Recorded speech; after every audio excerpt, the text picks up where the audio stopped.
Hello students, class 12 accountancy unit 1 हमारा चल रहा है, जिसमें हम लास्ट वीडियो में इनकम और एक्सपेंडिचर अकाउंट प्रिपेयर कर रहे थे और हमने देखा था कि इनकम साइड में आपका क्या क्या आया है। जितना भी रेवेन्यू रिसीट है वो इनकम साइड में है। अब हम एक्सपेंडिचर साइड स्टार्ट करते हैं कि क्या क्या आपका आएगा इनकम और एक्सपेंडिचर के डेबिट साइड में। चलो, यहाँ पर आपका देखिएगा गिवन है, ये तो इनकम साइड सारा हो गया था बाय। इसमें है आपका प्रिंटिंग एंड स्टेशनरी। आपने पेमेंट किया है तो कैश बुक में प्रिंटिंग एंड स्टेशनरी आपका दिख रहा होगा। कई बार आपने पेमेंट किया होगा, रुकिएगा पर लिखते हैं प्रिंटिंग एंड स्टेशनरी। ये है आपका 38,750। कैश बुक में आपने लिखा होगा प्रिंटिंग स्टेशनरी, अलग अलग डेट को आपने जो है पे किया होगा।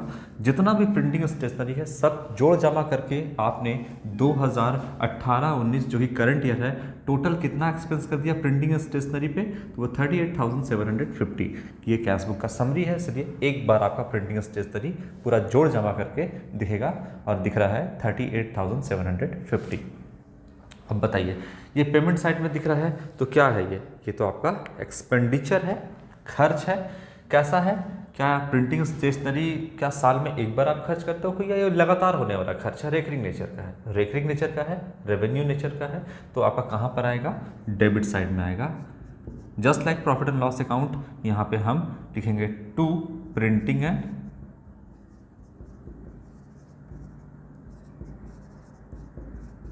स्टेशनरी। टोटल एक्सपेंस जो है साल भर का वो है 38,750, है ना। अच्छा, यहाँ पर तो जैसे आपका बनाते थे trading and profit and loss account, तो ट्रेडिंग अकाउंट हम ऊपर लिखते थे, नीचे बनाते हैं प्रॉफिट एंड लॉस अकाउंट। इसमें ऐसा कोई ट्रेडिंग है ही नहीं कि जहाँ हम अलग से ट्रेडिंग अकाउंट बनाएंगे। कोई फैक्ट्री का एक्सपेंस है ही नहीं, कोई डायरेक्ट एक्सपेंस नहीं है। जितना भी आपका सीधा सीधी प्रॉफिट एंड लॉस अकाउंट जैसा बनेगा, एक अकाउंट यहाँ पे बनेगा। दो भाग में इसको बांटेंगे नहीं। तो प्रिंटिंग स्टेशनरी यहाँ पे आ गया। इसके बाद है आपका लाइटिंग।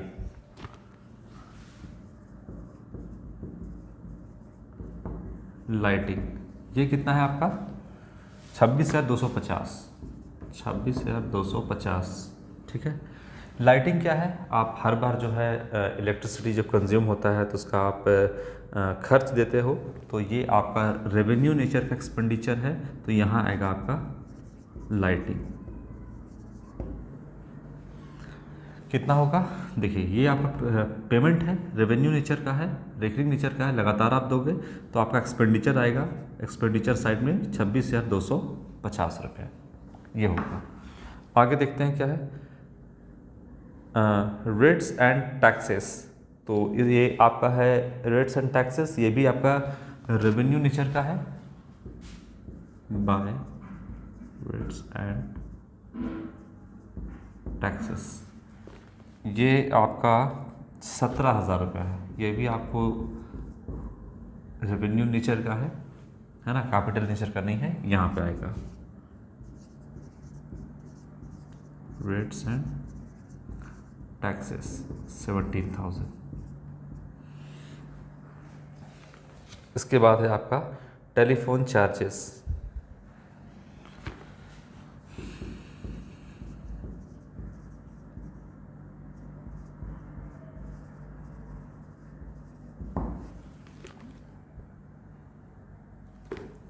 $2,600।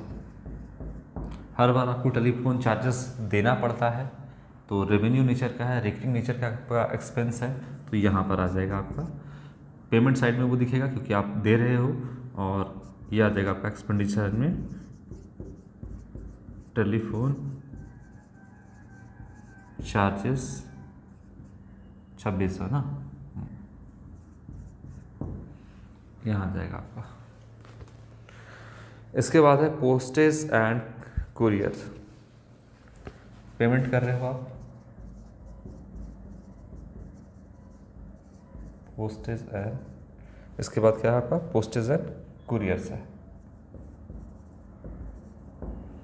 ये है आपका 2,000 रुपया। हर बार आप पोस्टेज एंड कुरियर का इस्तेमाल करते हो, आप कहीं कुछ भेजते रहते हो, ऑर्गेनाइजेशन एक ऑर्गेनाइजेशन या कोई भी ऑफिशियल वर्क के लिए आप जो है पोस्टेज वगैरह करते रहते हो, कुरियर से आप कुछ सामान भेजते हो, तो यहाँ पर जो है आपका ये भी रेगुलर नेचर का है, रेकरिंग नेचर का एक्सपेंस है। तो पेमेंट साइड में दिखेगा आपका रिसीट एंड पेमेंट में, और ये आ जाएगा आपका डेबिट साइड में।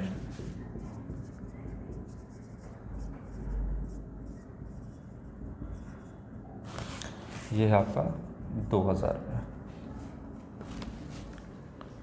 इसके बाद है वेजेस एंड सैलरीज। जाहिर सी बात है कि आप काम करवा रहे हो तो वेजेस और सैलरी भी आप पेमेंट करोगे। तो ये कहाँ दिखेगा? By wages and salaries. Amount क्या है आपका? 88,000 रुपीज़। 88,000 आपका पेमेंट साइड में दिखेगा, रेकरिंग नेचर का है। यहाँ आ जाएगा आपका वेजेस एंड सैलरीज 88,000। इसके बाद है आपका इंश्योरेंस प्रीमियम। इंश्योरेंस प्रीमियम कहाँ जाएगा आपका? तो पेमेंट साइड में है, यहाँ पे इंश्योरेंस प्रीमियम कितना है आपका? 15,000 रुपये। ये पेमेंट साइड में यहाँ दिखेगा, और यहाँ पे आपका ये भी रेकरिंग नेचर का है। हर बार आपको जो इंश्योरेंस करवाया उसका प्रीमियम पे करना ही है। तो यहाँ पर आएगा इंश्योरेंस प्रीमियम, ये है आपका 15,000 रुपये। ठीक है। इसके बाद आपका जो गिवन है परचेज ऑफ फर्नीचर 2 लाख है। पेमेंट साइड में आपका यहाँ पे गिवन है परचेज ऑफ फर्नीचर।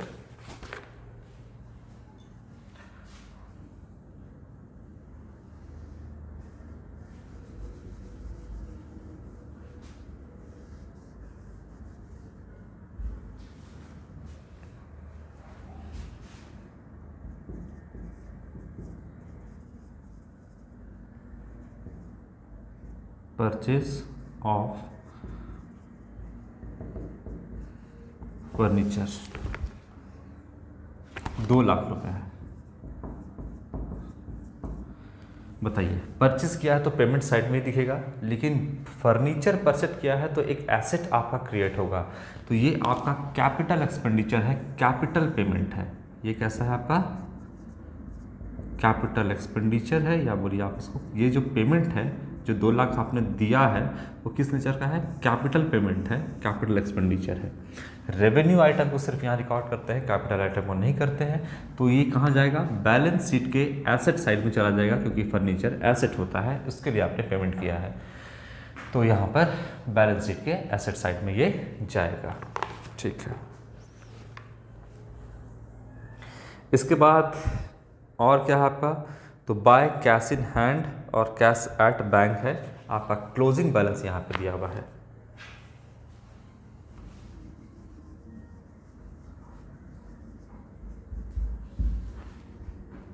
यहाँ पे गिवन है कैश इन हैंड, और कब का है ये? तो आपका लिखता है एज ऑन, ये है आपका 31 मार्च 2019 का है। और दिया हुआ है आपका कैश एट बैंक भी है, हाँ कैश एट बैंक भी है, बाय कैश एट बैंक। ये भी कब का है? 31 मार्च 2019। साल के अंत में आपका इतना बचा, 23,400 कैश इन हैंड है और 70,000 कैश एट बैंक है। 2 बैलेंस शीट हम प्रिपेयर करेंगे, एक प्रीवियस ईयर का जिसको हम बोलेंगे ओपनिंग बैलेंस शीट, ये ओपनिंग बैलेंस शीट के एसेट साइड में चला जाएगा, और ये क्लोजिंग बैलेंस शीट के एसेट साइड में। ओके, ये तो दोनों क्लोजिंग बैलेंस है ना, तो ये closing balance sheet, opening balance sheet नहीं। ओपनिंग तो यहाँ वाला जाएगा जो शुरुआत का आपका होगा, है ना। साल के अंत वाला कहाँ जाएगा आपका? ये तो क्लोजिंग है ना, हाँ। तो cash in hand closing balance sheet के एसेट साइड में, cash at bank closing balance sheet के एसेट साइड में आपका जाएगा, ठीक है। और ओपनिंग वाला कहाँ जाएगा, जो आपका यहाँ पर होगा, जैसे आपका यहाँ पे दिया हुआ है ओपनिंग का कैश इन हैंड और कैश एट बैंक 20,000 और 35,000, ये ओपनिंग बैलेंस शीट के एसेट साइड में जाएगा। दो बैलेंस शीट यहाँ पे प्रिपेयर करेंगे, है ना। चलो अब इसको हम देख लेते हैं कि कितना कितना आपका क्या इसमें क्या सरप्लस आया या क्या डेफिसिट है। तो सब्सक्रिप्शन देखिएगा, यहाँ से आपका सब्सक्रिप्शन जो है 2,25,000 है, 23,000 रुपये है, 18,000 और 42,000 रुपये है। टोटल इसको करेंगे तो क्रेडिट साइड में आएगा 3,08,000 रुपये। टोटल करेंगे तो कितना आएगा, 3,08,000 रुपये ये आएगा। अब जैसे प्रॉफिट एंड लॉस अकाउंट बनाते थे वैसे ही करना आपको। अब 3,08,000 जो है आपका इनकम है, टोटल एक्सपेंडिचर घटाइएगा आप तो 38,750, 26,250। इसके बाद रेंट एंड टैक्सेस का है 17,000, 2,600, 2,000, 88,000 एंड 15,000 इंश्योरेंस प्रीमियम का। इन सब को 3,08,000 से माइनस करोगे तो आपका जो यहाँ पर प्रॉफिट नहीं कहेंगे, सरप्लस कहेंगे, 1,18,400 आ रहा है। कितना आ रहा है, 1,18,400 रुपये। इसको हम क्या लिखेंगे, क्या प्रॉफिट लिख दें, प्रॉफिट लिख देंगे तब तो आपको लगेगा कि ये प्रॉफिटेबल ऑर्गेनाइजेशन है, तभी आप प्रॉफिट निकाल रहे हो, इसीलिए नाम चेंज कर देते हैं प्रॉफिट का और क्या लिखते हैं, सरप्लस। सरप्लस का मतलब वो पैसा जो बच गया है, यानी इनकम यानी कि इसको लिखिएगा एक्सेस ऑफ इनकम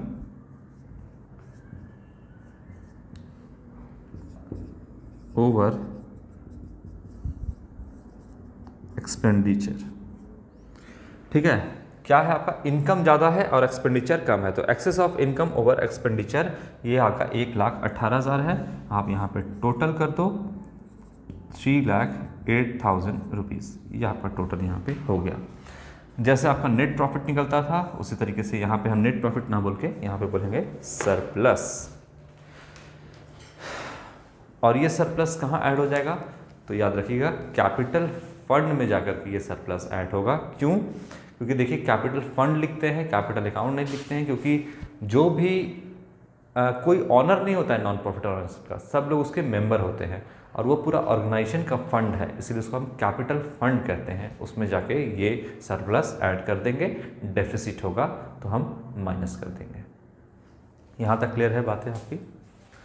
इसके बाद कुछ स्पेसिफिक टाइप का फंड होता है जिसके बारे में हम कैसे उसका ट्रीटमेंट करना है, और फंड का थोड़ा बहुत हम ट्रीटमेंट देख करके कि कैसे फंड का हम सारा ट्रीटमेंट करेंगे। इसके बाद हम आपको सब्सक्रिप्शन का ट्रीटमेंट बताएंगे कि किस तरीके से हम जितना भी सब्सक्रिप्शन है, जो भी आउटस्टैंडिंग सब्सक्रिप्शन है या एडवांस सब्सक्रिप्शन है, उसका ट्रीटमेंट कैसे करते हैं। तो इसके बाद जो है हम यहाँ पर बात करेंगे कि कोई स्पेसिफिक फंड है ना, तो उसका ट्रीटमेंट कैसे होता है, कंटिन्यू करेंगे। तो इसको हम सबको हटाते हैं, चलिए।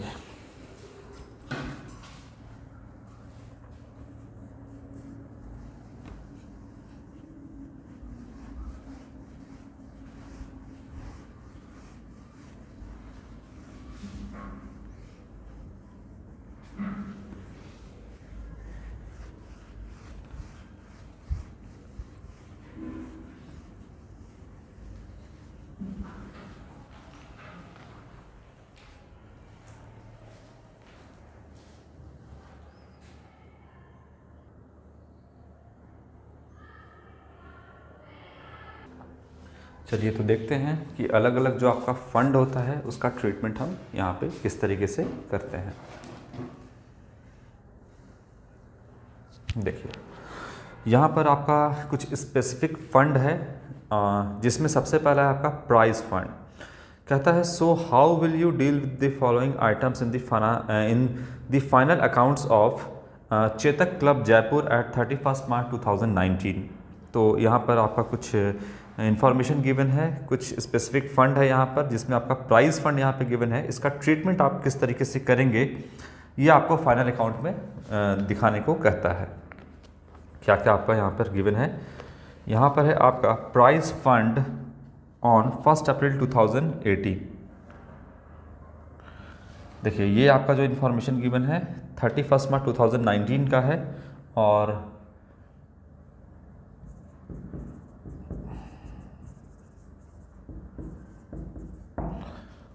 प्राइस फंड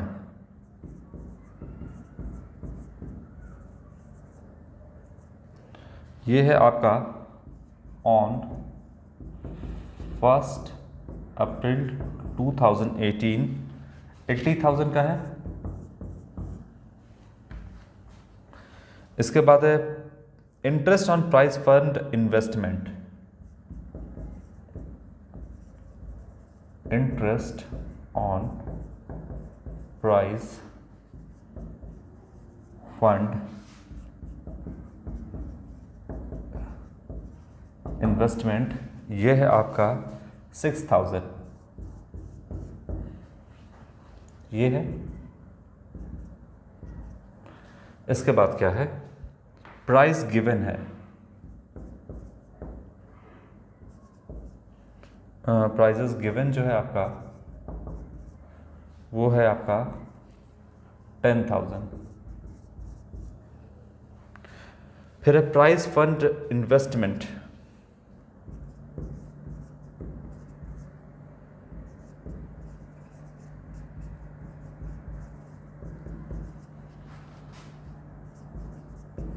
और कब इन्वेस्ट किया गया है, तो on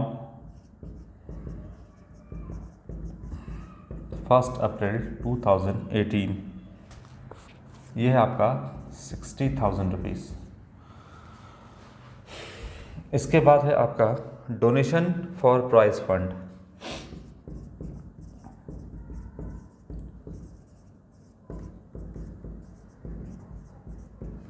donation for price fund, ये है आपका 25,000 रुपीज़, ये है आपका गिवन।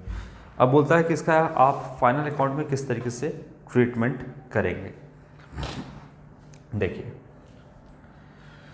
प्राइस फंड ऑन जो है आपका ऑन 1 अप्रैल 2018 वो है 80,000 रुपीज़।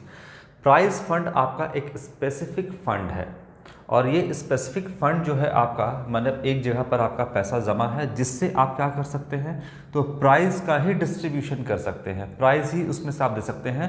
जैसे आप क्या करते हैं कि आपका एक बाइसाइकिल मान लो आपको खरीदना है, तो आप गुल्लक में पैसा जमा करते हो। क्या उस गुल्लक में पैसा जो जमा कर रहे हो उसका पैसा का इस्तेमाल आप कहीं और कर सकते हो? नहीं, आप सिर्फ बाइसाइकिल को परचेस करने में उस गुल्लक का पैसे का इस्तेमाल करोगे। तो वो एक आप जो गुल्लक में पैसा जमा कर रहे हो, जो एक आप एक फ़ंड इकट्ठा कर रहे हो, वो आपका एक स्पेसिफिक फंड है, क्योंकि उस फंड का इस्तेमाल आपको एक स्पेसिफिक पर्पस यानी अपने बाइसाइकिल को परचेस करने में है। ठीक है, तो जो आपका यहाँ पर प्राइस फंड है, यहाँ पर जो आपका प्राइस फंड है, ये भी एक स्पेसिफिक फंड है। इसमें जो आपका पैसा जमा है या इसमें जो भी पैसा आपका रहेगा, उसका इस्तेमाल सिर्फ प्राइस को डिस्ट्रीब्यूट करने में या प्राइस देने में ही उस पैसे को खर्च किया जाएगा, और इसका कहीं भी खर्च, इसका कहीं भी इस्तेमाल नहीं किया जाएगा। ठीक है, तो प्राइस फंड क्या इनकम और एक्सपेंडिचर अकाउंट में आएगा? नहीं, ये आएगा आपका प्राइस फंड बैलेंस शीट के लायबिलिटी साइड में, आप यहाँ पर दिखाओगे प्राइस फंड। ठीक है, तो यहाँ पे आप लिखोगे बैलेंस शीट बनाओगे, बैलेंस शीट एज एट जो भी डेट है, थोड़ा सा इधर बनाते हैं,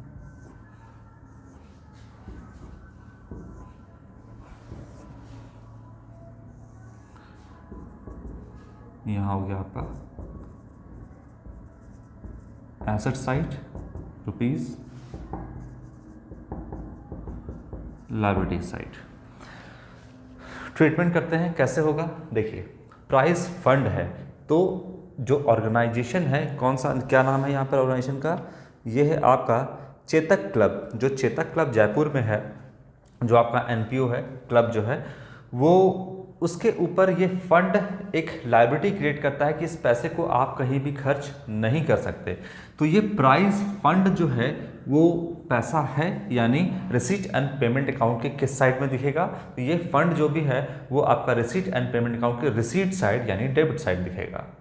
लेकिन इसका ट्रीटमेंट अब जाएगा कहाँ पर? ये तो ये बैलेंस शीट के लायबिलिटी साइड में आप लिखोगे, और सबसे पहले क्या लिखोगे आप? Price fund. थोड़ा सा और हम यहाँ पे इसको ट्रीटमेंट करना है।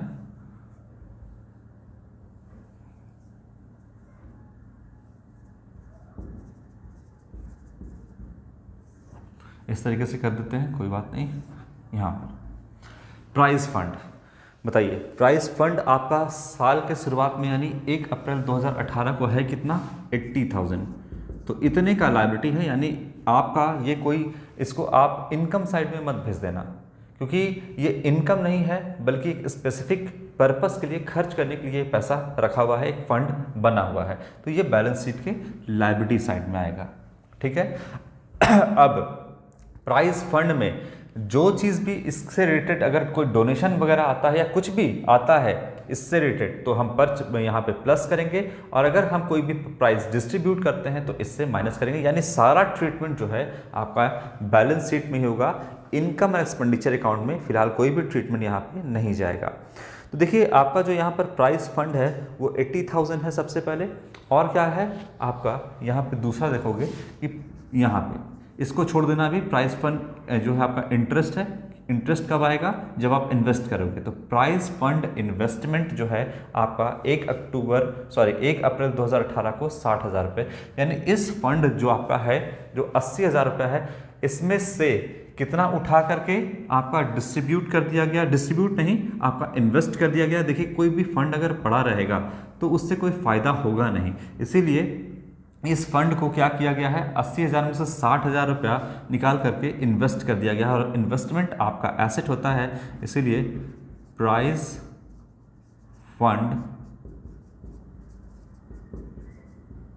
इन्वेस्टमेंट 60,000 आप दिखाओगे एसेट साइड में। कोई भी इन्वेस्टमेंट हो, आप कहीं पैसा लगा रहे हो कमाने के लिए, रिटर्न के लिए कि कुछ आपको मिल जाएगा, आपको कुछ इंटरेस्ट मिल जाएगा, या कोई भी चीज़ आपको यहाँ पर रिटर्न में चाहे इंटरेस्ट मिले चाहे कुछ और कोई कैश मिल जाए आपको।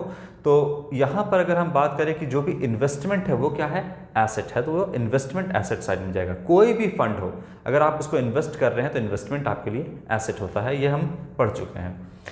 तो 60,000 रुपये इन्वेस्ट कर दिए।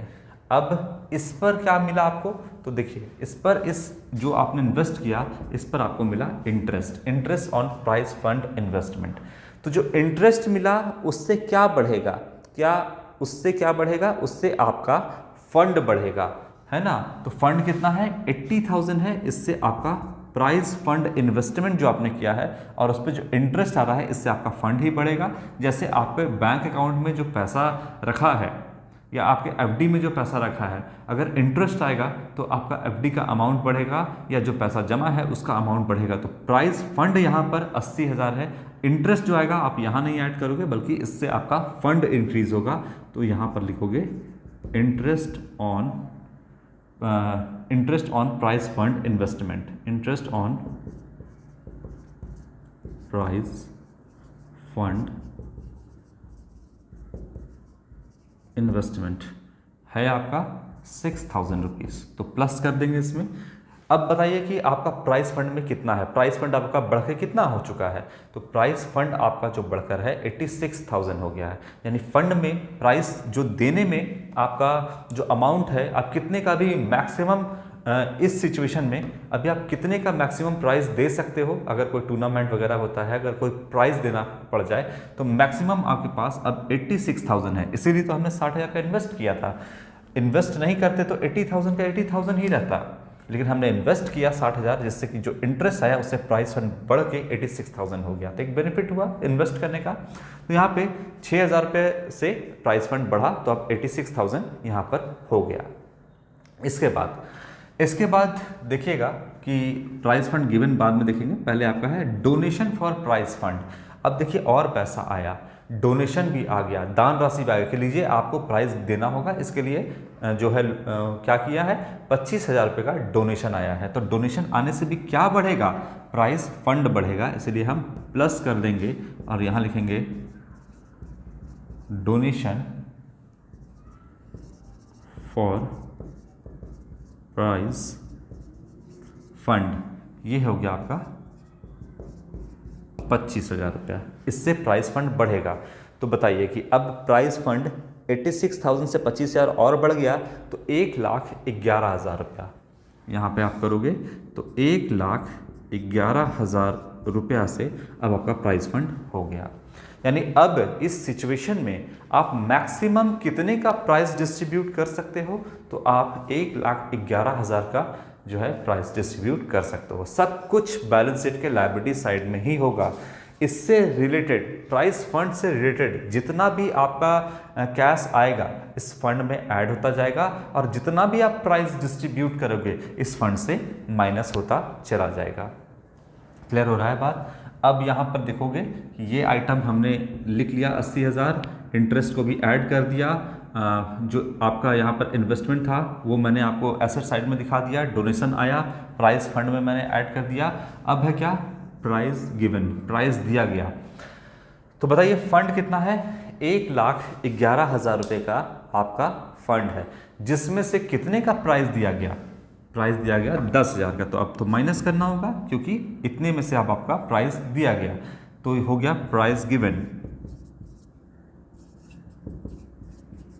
ये हो गया आपका कितना? 10,000 रुपीज़। तो बताइए कि अब जो है इस फंड में कितना पैसा और बचा, यानी कितने का प्राइस आप और डिस्ट्रीब्यूट कर सकते हैं। तो 1,01,000 रुपया इस फंड में और अभी आपका बच रहा है। 10,000 का आपने क्या किया? डिस्ट्रीब्यूट कर दिया प्राइस। तो 1,11,000 टोटल फंड में पैसा था, पैसा जोड़ जमा करके 1,11,000 का था, जिसमें से 10,000 रुपये का प्राइस दे दिया, तो यहाँ पर बचा 1,01,000 रुपया, यानी 1,01,000 रुपया अभी और है जिससे प्राइस का डिस्ट्रीब्यूशन कर सकते हैं। तो लायबिलिटी अभी कितना है? लायबिलिटी साइड में जो फंड है, यानी कि जो आपका प्राइस फंड है वो 1,01,000 रुपया अभी है, इससे और प्राइस का ही डिस्ट्रीब्यूशन करना है, इसके अलावा कोई काम इस फंड से नहीं करना है। इसीलिए ये जो प्राइस फंड है अभी भी ये लायबिलिटी साइड में 1,01,000 रुपया है, लायबिलिटी साइड में ही रहेगा, क्योंकि इस पैसे का इस्तेमाल और कहीं नहीं करना है, बल्कि प्राइस के डिस्ट्रीब्यूशन में ही करना है। ये एक स्पेसिफिक फंड है, ऐसा नहीं कि इसका पैसा निकाल के 1,01,000 बिल्डिंग बना रहे हैं तो बिल्डिंग के लिए निकाल करके कहीं पैसा दे दिए, या कहीं स्विमिंग पूल बन रहा है तो 1,01,000 में से कहीं कुछ पैसा निकाल के कहीं दे दिए, नहीं, ये इसी स्पेसिफिक पर्पस के लिए रहेगा, ये यहीं पर रहेगा आपका। क्लियर है? कभी कभी ऐसा भी हो सकता है कि प्राइस फंड यहाँ पर जो टोटल है प्राइस गिवन, जो प्राइस दिया गया है, प्राइस फंड अभी अवेलेबल कितना है? 1,11,000 रुपये। हो सकता है कि आपका ये फंड पूरा का पूरा, यानी 1,11,000 पूरा प्राइस गिवन में दिया चला जाए। प्राइस गिवन मान लीजिए यहाँ पर हो गया आपका 1,11,000 रुपये टोटल। अगर ऐसा रहे तब क्या करेंगे? तब बताइए कि यहाँ पर कोई भी फंड बचा नहीं, ज़ीरो। तो इस जो आपने हम यहाँ पे कैलकुलेशन किया, इसको आप वर्किंग नोट में करके दिखा देना। और क्या आप लिखोगे? तो कि जो भी आपका प्राइस फंड है और प्राइस गिवन है दोनों का अमाउंट इक्वल है, इसलिए कोई भी प्राइस फंड यहाँ पे दिखा नहीं, तो आप यहाँ पर लायबिलिटी साइड में भी ये क्या रहेगा? ज़ीरो रहेगा, कुछ भी नहीं दिखेगा। ऐसा भी हो सकता है कि जो प्राइस गिवन है यहाँ पर वो 1,01,000 से ना होकर के 1,12,000 हो जाए, यानी इस फंड से भी ज़्यादा हो जाए, इस फंड से भी ज़्यादा हो जाए। तब आप क्या करोगे बताइए? अब तो यहाँ पर 1,11,000 है और यहाँ पर 1,12,000, तो इस फंड में जितना पैसा है मैक्सिमम आप उतना ही निकाल पाओगे ना।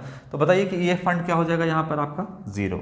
1,11,000 माइनस बाकी 1,000 रुपये आपने और खर्च किया है, ये कहाँ चला जाएगा?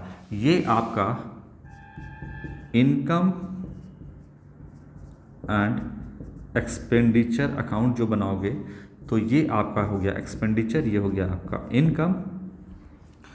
आपका 1,000 रुपया प्राइस एक्सपेंस जो हो गया या प्राइस गिवन जो हो गया, 1,000 रुपीज़ आप इनकम और एक्सपेंडिचर अकाउंट के डेबिट साइड में प्राइस गिवन जो कि आपका एक्सपेंस है 1,000 रुपये यहाँ से दिखाओगे।